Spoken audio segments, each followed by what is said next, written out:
हरियाणा में जिला परिषद चुनाव के नतीजे जैसे आए हैं, हम जिला परिषद चुनाव में भाग लेने पर सभी हरियाणा के मतदाताओं का आभार व्यक्त करते हैं, धन्यवाद करते हैं। और जो नतीजे आए हैं उसमें स्पष्ट संकेत हरियाणा के मतदाता ने एक बार फिर दिया है कि हरियाणा का मतदाता बदलाव चाहता है और एकमात्र विकल्प कांग्रेस पार्टी की रूप में एकमात्र विकल्प की तरफ वो देखता है।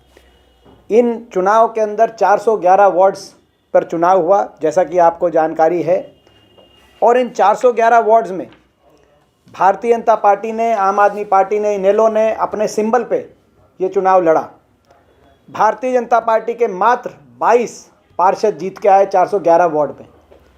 इसी प्रकार से आम आदमी पार्टी के 14 और आईएनएलडी के, इनेलो के मात्र 13 पार्षद जीत पाए 411 पार्षदों में।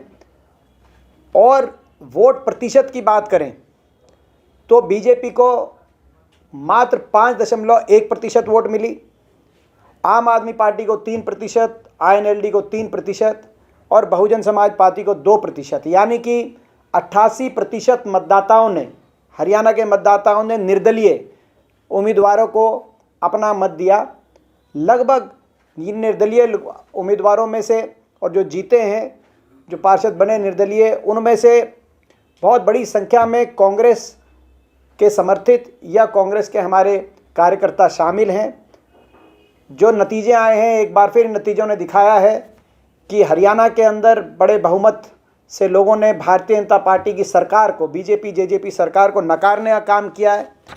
भाजपा सरकार के बड़े बड़े मंत्रियों के परिजनों को हार का मुंह देखना पड़ा है, सांसदों के परिजनों को हार का मुंह देखना पड़ा है, जेजेपी के प्रदेश अध्यक्ष से लेकर जेजेपी के मंत्रियों के परिजनों को भी हार का मुंह देखना पड़ा है। यहाँ तक कि जेजेपी के आज प्रदेश अध्यक्ष निशान सिंह जी का बयान है कि मेरे परिवार में कोई हारा है तो क्या हुआ, भाजपा के भी लोगों के परिवारों में से लोग हार गए हैं। तो ये स्थिति आज हरियाणा के अंदर आई है। तो हम लोगों का धन्यवाद करते हैं कि लोगों ने बीजेपी जेजेपी को नकारने का काम किया है और साथ में जो बाकी जो अन्य दल थे, आम आदमी पार्टी, इनेलो, बहुजन समाज पार्टी, उन सबको भी नकारा और जो निर्दलीय उम्मीदवारों को, प्रत्याशियों को जिताया है, उसके लिए हम धन्यवाद करते हैं। सारे जो जीते हैं पार्षद, उनको बहुत बहुत शुभकामनाएं। तो लगभग 200 से ज़्यादा हम ये अभी जो है हमारी जो, और हर ज़िले के अंदर कोई एक ऐसा ज़िला नहीं है हरियाणा में जहाँ पे कांग्रेस पार्टी के बड़ी संख्या में पार्षद ना जीते हों, जो कांग्रेस पार्टी के कार्यकर्ता रहे थे। हमने ये चुनाव सिंबल पे नहीं लड़ा, तो इसीलिए हम ये क्लेम नहीं कर रहे कि ये कांग्रेस पार्टी चुनाव जीती है सिंबल पे। मगर जो आज हम इतने आज ऊर्जा में जो आए हैं, उसका कारण ये है कि ये संकेत, इस नतीजे का इस नतीजे से एक दिखाई देती है बात कि लोगों ने सरकार को दोबारा से रिजेक्ट किया, बीजेपी जेजेपी को रिजेक्ट किया, क्योंकि उन लोगों ने सिंबल पे लड़ा था। पहली बात तो भारतीय जनता पार्टी को 411 प्रत्याशी ही नहीं मिले सिंबल पे चुनाव लड़ने योग्य। उन्होंने सिंबल देने का बहुत प्रयास किया और उनका आंकड़ा मेरे ख्याल 100-125 तक सीटों पे उन्होंने सिंबल पे चुनाव लड़ने का अपना सिंबल दे पाए, जिसमें से 22 ही केवल उम्मीदवार जीतते हैं।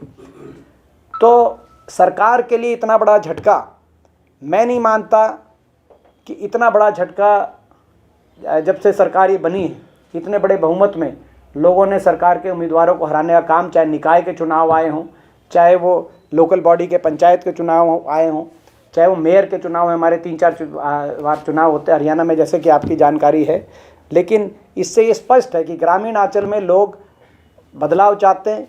और जो आदमपुर का नतीजा आया था, ये उसी के आप जो है अगला एपिसोड इसको मान सकते हैं। वो आदमपुर का जो नतीजा जिस दिशा में संकेत दे रहा था, भारतीय जनता पार्टी में जाने के बाद कुलदीप बिश्नोई जी का मार्जिन आधा हो गया था। कांग्रेस में वो 30,000 से ज़्यादा से जीते थे, यहाँ वो 14,000 से जीते, 15,000 से जीते और कांग्रेस का वोट शेयर बहुत बढ़ गया था। 52,000 वोट हमें मिली, 42% हमारा वोट शेयर आया आदमपुर में 1 महीने पहले। आप इन चुनाव के नतीजे को, इन परिणाम को भी उसी बैकड्रॉप में आप देखिए, तो एक स्पष्ट हरियाणा संकेत आ रहा है कि हरियाणा के लोग भाजपा जजपा सरकार को नकार चुके हैं पूरी तरीके से और बदलाव चाहते हैं। आप इमेजिन करिए, बीजेपी ने सिंबल पे लड़ा चुनाव, मात्र 5.1% वोट आई भाजपा की, यानी कि 95% लोगों ने भाजपा के खिलाफ मतदान किया, जिसमें से 88% लोगों ने निर्दलीय उम्मीदवारों को के पक्ष में, क्योंकि कांग्रेस ये चुनाव कभी सिंबल पे, चुनाव चिन्ह पे नहीं लड़ती, क्योंकि हमारी शक्ति है ग्रामीणांचल।